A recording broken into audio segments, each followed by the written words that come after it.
마음이 청결한 자는 복이 있나니 그들이 하나님을 볼 것이며 화평하게 하는 자는 복이 있나니 그들이 하나님의 아들이라 일컬음을 받을 것이며 의를 위하여 박해를 받는 자는 복이 있나니 천국이 그들의 것임이라. 우리 주와 복음을 하나님의 나라로 인하여 거스림을 당하고 악한 말을 들을 때에도 기뻐하고 즐거워하라 하신 우리 아버지 하나님, 주의 백성들을 향하여 우리 하나님의 충성된 주의 자녀들로 인하여 하나님의 긍휼이 베풀어지고 하나님의 위로와 하나님의 기업이 풍성함을 이 땅 가운데 드러내 주시기를 간절히 원합니다. 말씀을 쫓아 오늘도 하나님 앞에 찬양과 기도와 순종으로 나가는 모든 성도들에게 우리 하나님의 신령한 은혜가 함께 하시기를 간절히 원하며 우리 주 예수님 이름으로 기도하옵나이다. 아멘. 오늘은 수요 중보 기도 모임이 있는 날입니다. 새벽에 기도하시는 분들을 보면 참 그 신앙생활 또 모든 삶의 관리가 아주 규범이 있고 정말 성실하시잖아요. 영성도 점점 날로 깊어가시는데 이 수요 중보 모임이 또 그러합니다. 영적 발전소죠. 교회와 성도와 나라와 민족을 위해서 함께 기도하시면서 각각 하나님과 관계도 깊어지고 이 중보를 통해서 하나님의 마음, 하나님의 뜻을 이 땅 가운데 흐르게 하는 귀한 우리 지체들입니다. 오늘 오전 10시에 모일 터인데 우리 그 모임 가운데 하나님이 크게 강하게 임재와 역사로 나타내 주셔서 저들을 통한 하나님의 놀라운 은혜가 온 교회와 곳곳에 흐르게 되도록 우리 모이고 또 함께 뜨겁게 기도하는 수요 중보 기도 모임을 위해서 더 많은 이들이 모이게 하옵소서. 정말 간절한 기도 가운데 하나님을 온전히 누리고 나누게 하옵소서. 우리 합심으로 함께 수요 중보 모임을 위해서 기도 올리겠습니다. 아버지 하나님, 하나님의 은혜를 감사를 드립니다. 저희들을 우리 아버지 하나님의 거룩한 자녀, 일꾼, 동역자 삼으셔서 진심으로 감사를 드립니다. 오늘 우리 수요 중보 모임을 통해서 연약한 심령들을 세우시고 하나님의 교회와 아버지 하나님의 복음을 이 땅 가운데 힘있게 또 아름답게 견고하게 능력있게 세워가시는 하나님을 찬송합니다.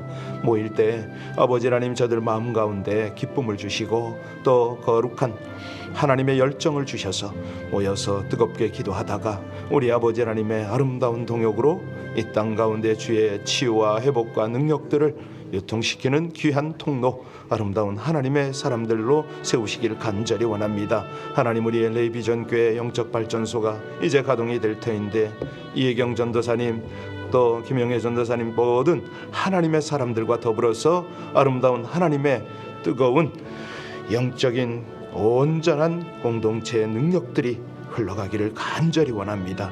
모이기를 힘쓸 뿐만 아니라 합심으로 기도하기를 힘쓸 때에 또 아버지 하나님이 모임의 기도 제목을 내놓고 하나님의 은혜를 사모할 때에 우리 아버지 하나님의 놀라운 응답의 역사가 그 귀한 하나님의 사랑과 은혜를 통해서 나타나기를 간절히 원합니다.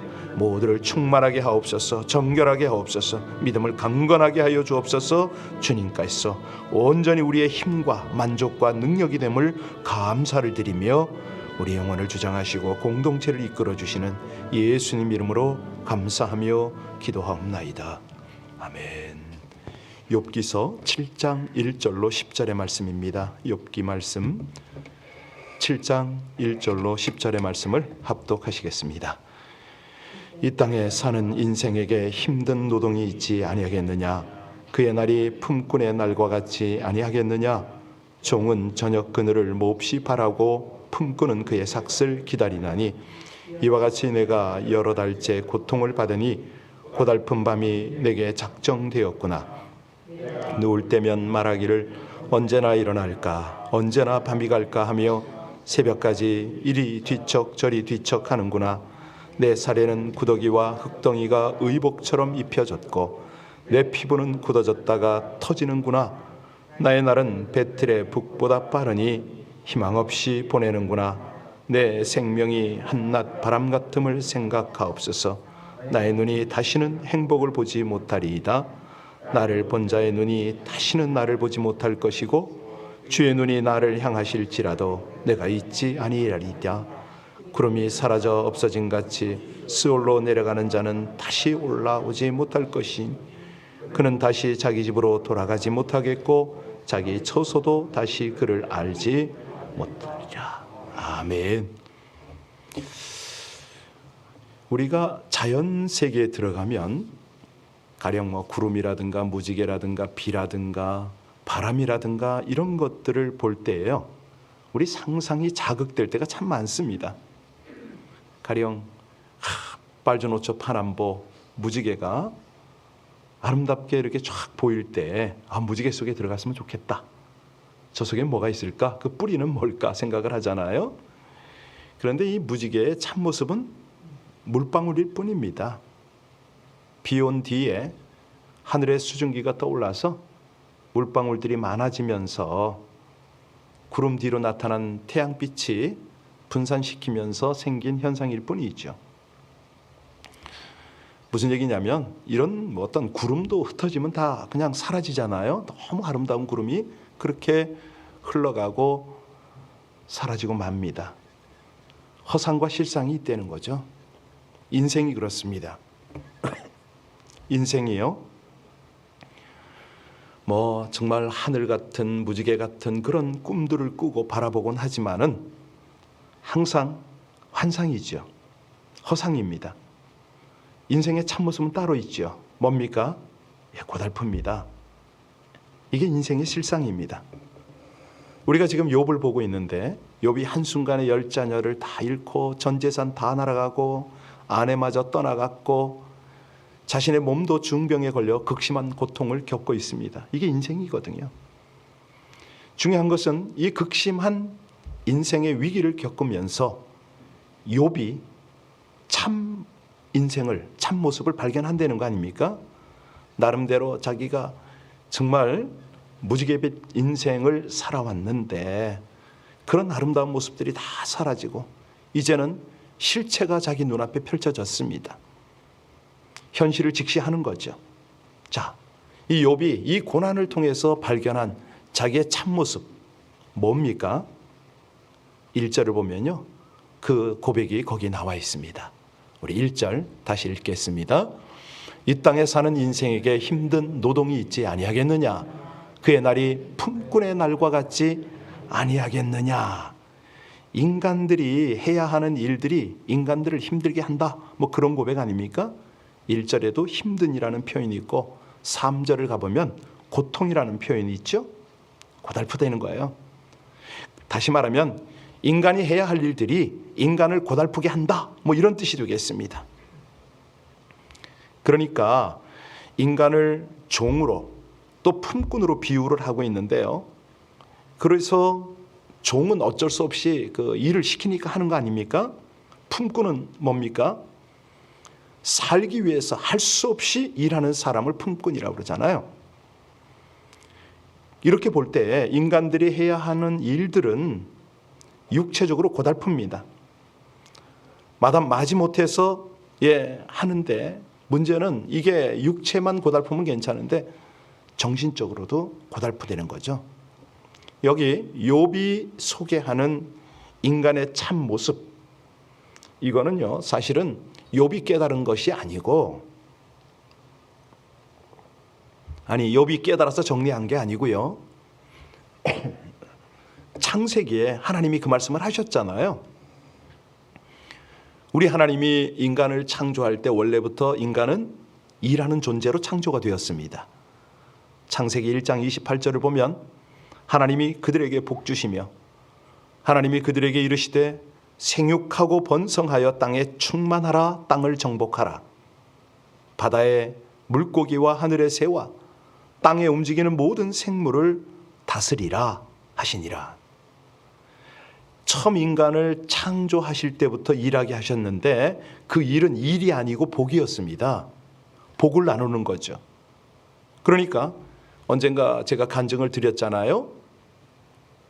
제가 선교지에서 그 땅과 나무들이 저를 축복하는 희한한 경험을 한번 하고 나서 이게 뭐지 도저히 못 깨달았는데 로마서를 읽고 팍 와서 닿았다고 그랬잖아요. 피조물이 탄식하며 고통받는 것은 하나님의 아들들이 나타나기를 기다리는데 하나님의 아들들이 나타나서 무슨 일을 합니까? 예수 그리스도께서 하나님과 화평을 이뤘다. 인간들이 죄를 지었지만 주님께서 대속의 은혜를 베풀어서 이제는 만물과 하나님 사이가 화목해 되었어. 예수의 이름을 선포하려는 거 아닙니까? 그러면 땅이 회복이 된다. 이게 성경입니다. 구약부터 그랬어요. 아름답도다 복된 소식을 전하는 자들의 발이요. 그거거든요. 다시 말하면 하나님께서 우리에게 일을 주실 때는 하나님의 자유함과 하나님의 은혜와 하나님의 그 평안들을 풍성함을 누리도록 하나님이 역사를 하신 건데 죄가 들어와가지고 이게 안 되는 거예요. 창세기 3장 17절에 말씀하시잖아요. 땅은 너로 말미암아 저주를 받고 너는 내 평생에 수고하여야 그 소산을 먹으리라. 언제까지요? 네가 흙으로 돌아갈 때까지 얼굴에 땀을 흘려야 할 걸 하나님께서 그 말씀을 하셨습니다. 그래서 이게 굉장히 중요한데요. 그러면 우리와 물론 상관은 없지만 아담 이후로 이런 어떤 저주가 우리 속에 땅 속에 자연계 속에 다 흐르는데 우리의 삶을 어떻게 살아야 되는가? 어떻게 하면은 그 일이 우리에게 고통스럽지 않을 것인가? 이게 숙제 아니겠습니까? 근데 이 고통을 피할 방법이 없는 걸 욥이 깨달았어요. 그러면 대안이 뭡니까? 잘 견디는 거죠. 어차피 숙명처럼 주어진 일이라면 잘 참고 견뎌야 되는데 여기에서 우리 주 예수 안에 함께 동행을 하게 되면 무슨 일이 벌어지느냐? 주님의 마음, 주님의 사랑으로 이 땅을 축복을 할 수가 있다는 거죠. 그래서 일하는 게 더 이상 고통이 되어서는 안 되는데 자유함이고 은혜고 축복인데 이걸 나눠야 되는데 이게 잘 안 되는 거예요. 그래서요 우리가 이 땅을 살 때 사명감을 가져야 된다는 겁니다. 이왕하는 거. 제가 언젠가 말씀드렸나요?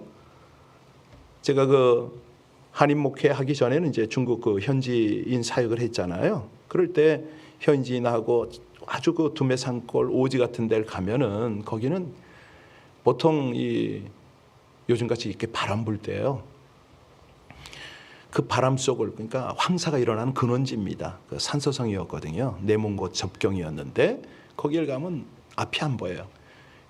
모래바람 황사할 것 없이 일어나는데 거기를 산이 뻔히 보이는데 3시간을 걸어야 돼요. 그 이상하더라고요. 1시간이면 갈 것 같은데 그 길을 걸어요. 눈앞이 잘 안 보이는데 그 길을 걸으면서 우리 동역자들이 뭐라고 그러냐면요. 길가에 있는 나무나 이 모래 알갱이 속에 이렇게 아주 작은 꽃이 있습니다. 보신 분 계실 텐데 그 작은 꽃들을 보면서 저에게 말을 걸어요. 선생님, 지금 얘들이 뭐 하는지 아냐고. 그래 제가 뭐 하냐고. 바람 속에 잘 견디냐고. 아니래요. 저들이 우리가 오는 것을 기뻐한대요. 환영한대요. 하나님의 은혜가 임하면 정말 복음을 전하고 그 척박한 환경 속에서 사명을 감당할 때 그게 더 이상 부담이 되는 게 아닙니다. 은혜가 되는 거예요. 그 자연과 더불어서 하나님을 찬양하고 하나님의 은혜를 교류하는 거예요. 욥이 말하는요. 지금 또 하나의 인생의 참모습이 뭐냐? 5절 한번 보시겠어요? 자, 욥이 인생이 이게 참모습이다. 자기를 비유하는 거예요. 같이 읽겠습니다. 내 살에는 구더기와 흙덩이가 의복처럼 입혀졌고 내 피부는 굳어졌다가 터지는구나. 지금 욥이 질병과 싸움을 하고 있잖아요. 2장 7절에 뭐라고 묘사했습니까? 사단이 이에 여호와 앞에서 물러가서 욥을 쳐서 그의 발바닥에서 정수리까지 종기가 나게 한지라. 온 몸에 악성 종기가 났다는 거 아닙니까? 너무 견디기 힘들어서 이 가려움증과 잠잘 수 없는 끝없는 고통, 온몸 구석구석에 여기 본문에 보면요 벌레가 기어다니는 것 같은 그런 끔찍함이 있습니다.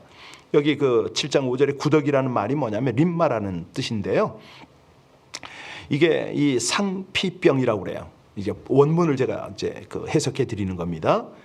피부 표면에 서식하는 그 흰색의 기다란 충을 가리킨다고 되어 있네요. 히브리어는 그렇게 되어 있습니다. 그러니까 이 피하 조직이 와해되고 고름이 막 흐르는 거예요. 그러니까 피부가 막 썩어 문드러지는 거죠. 그러니까 인생이란 이렇게 병마와 싸우는 거 아니냐? 사실 이거 정확하거든요. 에덴 동산에서 쫓겨나오면서 질병과 전쟁이 시작이 됐잖아요. 그때부터 노화라는 과정이 진행이 됐지 않습니까? 그 신체가 죽음을 향해서 한 걸음씩 한 걸음씩 나가면서 서서히 소멸되는 그런 과정을 밟게 되는 겁니다. 신체가 전 의사가 계시면 전 이런 거 자신이 없는데 여하튼간에 현대의학은요, 노화와 질병의 근본적 원인이 유전자 손상에 있다, 이 사실을 밝혀냈는데 어쩔 수 없이 늙어갑니다. 병들어갑니다. 그러면 도대체 어떡하라는 거냐? 아니, 물론 빨리 병들어서 뭐 이렇게 건강하게, 아프지 않고 하나님께 가면 참 좋겠지만 그게 잘 안 되잖아요.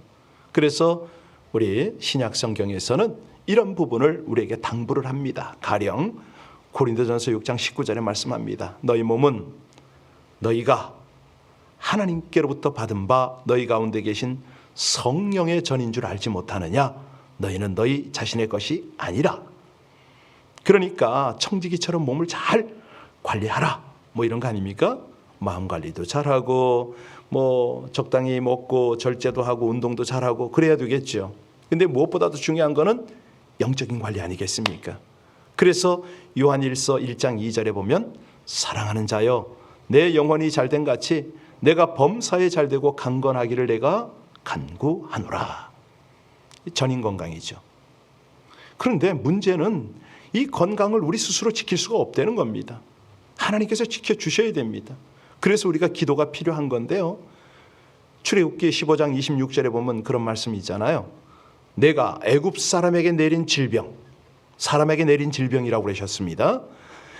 내가 애굽 사람에게 내린 질병 중 하나도 너희에게 내리지 아니하리니 나는 너희를 치료하는 여호와임이라. 질병 역시 하나님이 주관하십니다. 그래서요, 우리가 병 걸리면 하나님께 기도해야 된다는 거죠. 자, 이제 욥이 인생을 지금 논하면서 첫째는 고통 속에 살고, 두 번째는 뭐라고 그랬습니까? 병과 씨름해야 되고, 세 번째는 보니까 결국은 죽는다. 이게 8절로 10절입니다. 8절로 10절 말씀 같이 봉독합니다. 나를 본 자의 눈이 다시는 나를 보지 못할 것이고 주의 눈이 나를 향하실지라도 내가 잊지 아니하리이다. 구름이 사라져 없어진 같이 스올로 내려가는 자는 다시 올라오지 못할 것이니 그는 다시 자기 집으로 돌아가지 못하겠고 자기 처소도 다시 그를 알지 못하리다. 결국 죽는다는 거 아닙니까? 안타깝고 쓸쓸하죠. 지금은 존재하더라도 결국은 사라질 것이다. 저 하늘에 구름이 있는 듯 하지만은 사라진다. 더 기가 막힌 것은 오늘 본문의 제목으로 삼았는데요. 7절입니다. 7절 같이 읽겠습니다. 7절입니다. 7절 말씀 돌아가서 내 생명이 한낱 바람 같음을 생각하옵소서. 나의 눈이 다시는 행복을 보지 못하리이다. 우리가 이 캘리포니아에 살면서 바람을 좀 느끼시나요? 지난 월요일 날 바람 정말 강하게 불었죠. 야, 이게 이쪽 그 광야 같은 데는요, 정말 황사 비슷한 그런 앞이 보이지 않는 모래바람이 확 일어나거든요. 예를 들어서 차가 막 날아가서 쓰러지기도 하고 막 간판이 날아가기도 하고 막 그러잖아요. 그런데 그 와중에요, 가만히 살펴보세요. 제가 보니까 막 이 식물 중에서도 이 가시덤불 같은 게 막 날아다니기도 하지만은 강한 나무는 그 바람에 흔들리면서 끝까지 자기 가지를 유지하고 있더라고요. 강하게 되더라고요. 여러 가지 하나님의 역사가 있습니다. 그런데 오늘 욥은 지금 뭐라고 말하냐면 내 생명이 한낱 바람 같다. 바람같이 왔다가 안개같이 사라지는 인생 아닙니까? 이런 뜻 아니겠습니까? 이 땅에 존재하는 것이 그리 길지 못하다는 거예요. 그래서 시편 기자는 우리의 연수가 70이요 강건하면 80이라도 그 연수의 자랑은 수고와 슬픔뿐이요 신속히 가다. 어느 분이 이거를 70, 80이라고 그랬더니 무슨 소리냐고, 요즘은 100세 시대인데 이분이 이걸 또 계산을 해냈어요. 인류의 전체 인생들의 나이를 계산해가지고 평균 수명이 70, 80이라는 거예요. 예, 몰라요. 그렇게 되는지는 잘 모르겠는데 성경은 뭐 틀림이 없으니까. 중요한 거는 운명은 우리 하나님께서 주관하시는데, 흙이니까 흙으로 돌아가는데, 우리가 분명히 이 땅을 떠나가는데 죽음 후에 어떻게 될 것인가? 정말 안개처럼 바람처럼 사라지고 말 것인가? 아니죠. 우린 분명히요 천국으로 이사를 가게 돼 있습니다. 우리 예수님이 말씀하셨잖아요.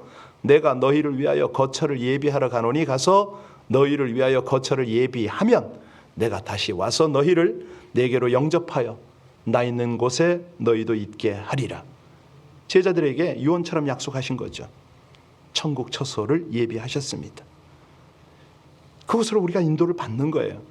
그런데 오늘 여기 욥이 탄식한 것처럼 인생을 어떻게 보면 험하기 짝이 없습니다. 인생 살아가는 그 자체가 만만하지 않습니다.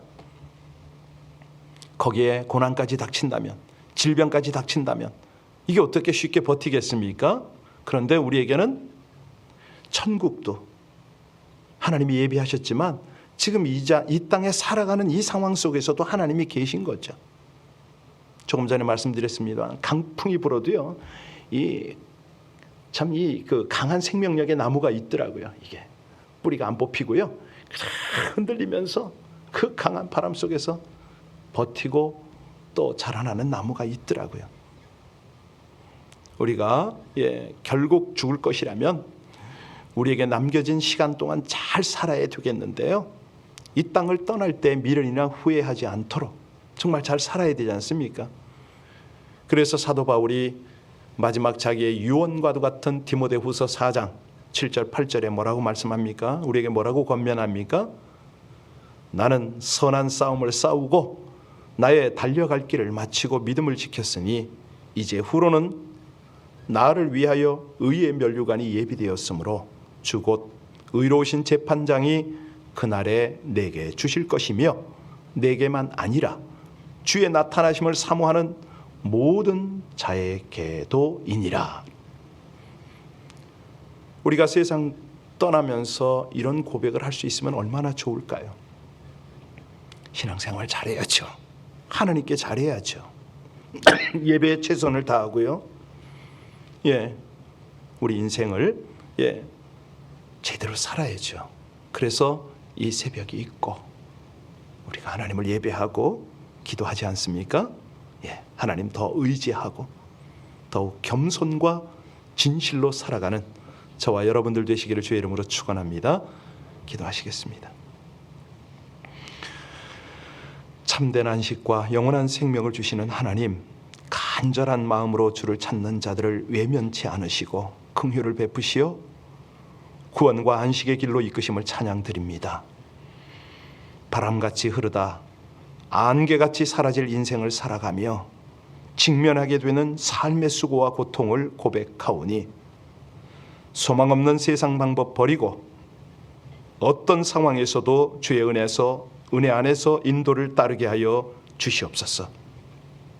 생명의 길이요 영원한 진리 되신 예수 그리스도와 친밀하게 동행함으로 참된 행복을 풍성하게 맛보며 짧은 인생의 여정이 영원으로 이어지는 은총을 입고 살게 하여 주시옵소서.